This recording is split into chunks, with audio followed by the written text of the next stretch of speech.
بیٹا وہ گلیاں بھی روتی ہیں جن میں تو کھیلا کرتا تھا، پر اب فکر کی بات کوئی نہیں، اب کوئی پریشانی نہیں، میں پیسے لایا ہوں تجھے لے جاؤں گا۔ نبی پاک صلی اللہ علیہ وسلم نے دیکھا نا جب باپ بیٹے کی گفتگو ہو گئی، آنسو بہ گئے، بوجھ ہلکے ہو گئے، تو میرے کریم نے فرمایا زید اگر تم چچا کے ساتھ والد کے ساتھ جانا چاہو تو میری طرف سے اجازت ہے، تم جا سکتے ہو۔ یہ لفظ کہے تو جناب زید دوڑ کے حضور کے قدموں میں آ کے بیٹھ گئے، حضور کے قدموں میں بیٹھ گئے، اور گویا فاضل بریلوی علیہ رحمہ نقشہ بیان کرتے ہیں، کہنے لگے تیرے قدموں میں رہوں غیر کی ٹھوکر پہ نہ ڈال، میں جھڑکیاں کھاؤں کہاں چھوڑ کے صدقہ تیرا، اور تیرے قدموں میں جو ہے غیر کا منہ کیا دیکھے، کون نظروں پہ چڑھے دیکھ کے تلوا تیرا۔ کہنے لگے حضور میں نے نہیں جانا، میں یہیں رہوں گا۔ چچا اور باپ نے دیکھا تو کہنے لگے بیٹا تو غلامی چھوڑ کے نہیں جائے گا، تو ملازمت چھوڑ کے بادشاہی میں نہیں جائے گا۔ تو آپ کے والد کو آپ فرمانے لگے ابا جی ذرا 2 گھڑیاں یہاں رہ کے تو دیکھیں، یہاں 2 گھڑیاں رہ کے تو دیکھیں۔ فرمایا یہاں ملازموں کا وہ اعزاز ہے جو شہزادوں کا ہوا کرتا ہے، یہاں خادموں کی وہ عزت ہے، اور پتہ پھر ان کو مقام کیا ملا، یہ واحد شعبیاں جن کا نام اللہ نے قرآن پاک میں بیان فرمایا ہے، نام اللہ نے قرآن مجید میں بیان فرمایا۔ حضور کا اپنے غلاموں کے ساتھ جو تعلق تھا، اپنے ملازموں کے ساتھ جو رشتہ تھا، بڑا آدمی آتا نا بڑا آدمی تو لوگوں کی سانس سوکھ جاتے ہیں، اٹھ کے ملتے ہیں، بڑا کچھ کرتے ہیں۔ مزدور آتا ہے تو لوگ اوے کہہ کے پکارتے ہیں، ان کو خبر ہی نہیں کہ اس شخص کا اعزاز کتنا ہے۔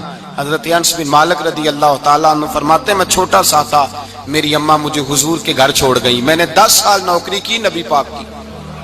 کتنے سال بولیے؟ 12ویں دن لوگ کہتے ہیں بس بھائی ختم ہو گیا، اب فرینکنس ہو گئی ہے، اب جو مرضی تیرے ساتھ کریں گے۔ 10 سال نوکری کی میں نے، لیکن جناب انس فرماتے ہیں نبی پاک نے کبھی مجھے اف تک بھی نہیں کہا تھا، اف تک بھی نہیں کہا تھا، اف تک بھی۔ حضور نے بھیجا جاؤ فلاں آدمی کو بلا کر کے لاؤ۔ حضرت انس بن مالک رضی اللہ تعالیٰ عنہ فرماتے ہیں میں بلانے گیا، بچہ تھا چھوٹا سا، رستے میں بچے کھیل رہے تھے تو میں ان کے ساتھ کھیلنے لگا، محو ہو گیا، مجھے پتہ ہی نہ چلا وقت کا۔ حضور نے جب مجھے بھیجا تو فرمایا جلدی جانا اور جلدی آنا، اب مجھے خبر ہی نہیں، بڑی دیر ہو گئی۔ حضور وہاں انتظار کر کر کے خود تشریف لائے، کہتے جب نبی پاک آئے تو میں بچوں کے ساتھ کھیل رہا تھا، حضور نے جب مجھے کھیلتے ہوئے دیکھا، میری اچانک نظر پڑی تو میرے ہوش اڑ گئے۔ حضور نے تو کہا تھا جلدی آنا، اور میں یہاں کھیلنے لگا، یہاں اتنا الجھا کہ مجھے خیال نہیں رہا کس کام آیا ہوں۔ حضرت انس فرماتے ہیں میں ڈرنے لگا، جیسے جیسے حضور قریب آتے میری ٹانگیں کانپتی۔ فرماتے ہیں جب نبی پاک قریب آئے تو قربان جاؤں معصوم آمنہ کے، فرماتے ہیں حضور نے میری گردن پہ تھپکی دی، اور حضور نے ہنس کے فرمایا او بھائی لگتا ہے تو کھیل میں گم ہوا ہے تو تجھے یاد ہی نہیں رہا میں نے کس کام بھیجا تھا، تجھے یاد ہی نہیں رہا۔ کہا یا رسول اللہ صلی اللہ علیہ وسلم میں بھول گیا تھا، میں ابھی جاتا ہوں۔ کیا انداز ہے، کیا شفقت ہے، کیا رنگ ہے۔ حضور میں ابھی گیا اور ابھی آیا۔ نبی پاک نے فرمایا نہیں یار تو کھیل میں خود ہی چلا جاتا ہے، تو کھیل یہاں میں خود جاتا۔ یہ اعزاز، یہ فضیلت، یہ درجہ کس نے ذروں کو اٹھایا اور صحرا کر دیا، یہ کس نے قطروں کو ملایا اور دریا کر دیا، یہ کس کی حکمت نے یتیموں کو کیا در یتیم اور غلاموں کو دنیا بھر کا مولا کر دیا، یہ کس نے اتنا۔ میرے بھائی مزدور کو حضور نے اعزاز دیا، نبی پاک اپنے ہاتھ سے کام کرنے والے کے ساتھ اس نے سلوک کرتے، محبت کرتے، پیار کرتے۔ ایک بوڑھی اماں تھی جو مسجد میں جھاڑو دینے کی مزدوری کرتی تھی۔ کیا کام کرتی تھی؟ دعا کریں اللہ ہم سب کو مسجد کی صفائی کی توفیق عطا فرمائے۔ بوڑھی اماں تھی، مسجد کی صفائی کرتی تھی، نوکری کرتی تھی، بیمار ہو گئی، بخاری شریف میں موجود ہے۔ اللہ کے محبوب صلی اللہ علیہ وسلم روز تیمارداری کرنے جاتے، ایک وقت ایسا آیا کہ دن میں 2 مرتبہ حضور تیمارداری کرنے جاتے۔ ایک شام نبی پاک نے فرمایا اس کا انتقال ہو جائے تو مجھے اطلاع کرنا۔ صحابہ کہتے ہیں رات کے وقت ان کا انتقال ہوا، ٹھنڈ کا موسم تھا، ہم نے حضور کو تکلیف دینا مناسب نہ سمجھا، ہم نے دفن کر دیا۔ سویرے اللہ کے حبیب نے پوچھا تم نے مجھے اطلاع کیوں نہیں دی؟ حضور سردی بڑی تھی۔ کون جاتا ہے مزدوروں کے جنازوں میں؟ کون جاتا ہے مزدوروں کے جنازے میں؟ یہاں تو اب جنازے بھی سیاسی ہو گئے ہیں، اب تو کوئی بہت بڑا امیر آدمی فوت ہو جائے تو وہاں رش ہوتا ہے، وہاں رش ہوتا ہے، غریبوں کا تو جنازہ بھی کوئی نہیں پڑھتا۔ حضرت جناب سیدنا ابو ہریرہ رضی اللہ تعالیٰ عنہ فرماتے ہیں حضور نے فرمایا مجھے